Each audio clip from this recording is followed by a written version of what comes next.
دې پیپر خپله اندازه دا چېرته یعنې فټ ته ورلېږه دا رقم یې نه کوئ نه دا رقم نه کېږي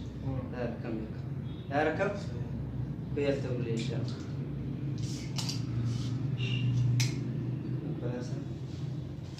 هلک په لاس راکړه ها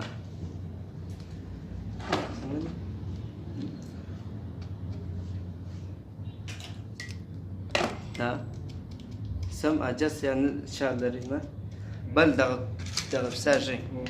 دا ژۍ به دا رقم اړو که دې خواته خراب شول دا بل طرف ته بیا داسې اړو خپله اندازه که غټ شولې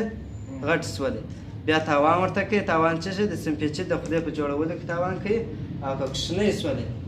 ډېر نه کوچنۍ وي نه ډېر نرمې شولې نرموالی یې څه شي دی کوم وخت سمپیچي کوو د سمپیچي په خاطر باندې دا پیپر بېرته داسې راوځي نو اوس دا پیپر به داسې ورته جوړوم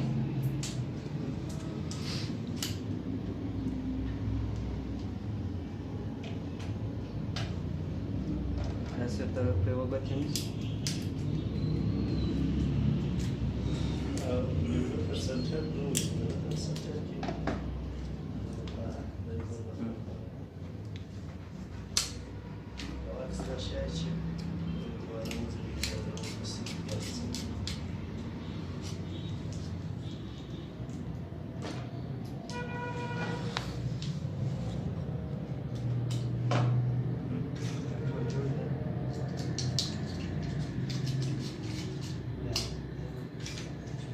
ټول جوړ دي نه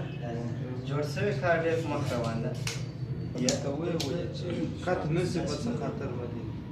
که چیرې کت نه شو ده ګوره دا پیپر څه ده پیپر څه ده پیپر دا ګټه لري سیم د سپینېدو څخه راګرځوي نه د شاټي څخه مخنیوی کوي سیم د سپینېدو څخه مخنیوی کوي پر اچولو کې سمتاوي یا کویل یا کوم د کویل د خپل سیمان سره راځي سمپیچي لپاره خپل تارونه راځي هغه سمپیچ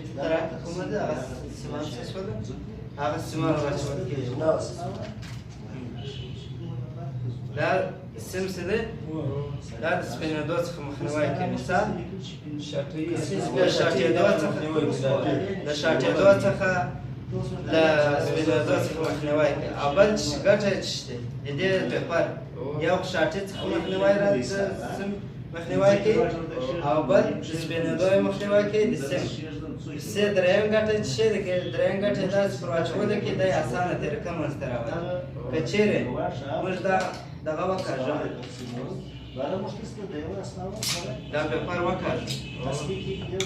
داسې ور واچوه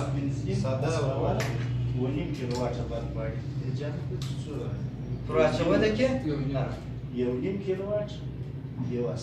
پر اچولو کې دا سخته پیدا کوي جرونه پیدا کوي نه سپینوالی پیدا کوي دا جر نه ده ته وګوره دا سپینوالی پیدا کوي که چیرې موږ پیپر ور واچوو د پیپر د نه ور اچولو په علت کې دا یې سپین شو هم شاټې پیدا کوي هم سپین شو دا ټول بېرته ضایع شو و تاوان و چنده زیات او که چیرې پیپر واچوو پیپر ګټه دا ده چې د شاټې څخه مخنیوی وکړو هم یې د دغه سپینېدو څخه مخنیوی کړو هم په ور اچولو کې اسانه دا خوا ته راکات و معنا دی غټ و بیرته تاسې کښېنئ بیا به دا بلې خوا ته کات کوي بیا به دا بلې خوا که دا خوا ته خراب شي پیپر بیا به دا بلې خوا ته پیپر اړوي پیپر چې دې واړوئ پیپر ژۍ به هم په اندازه وي نه به ډېرې غټې وي او نه به ډېرې کوچنۍ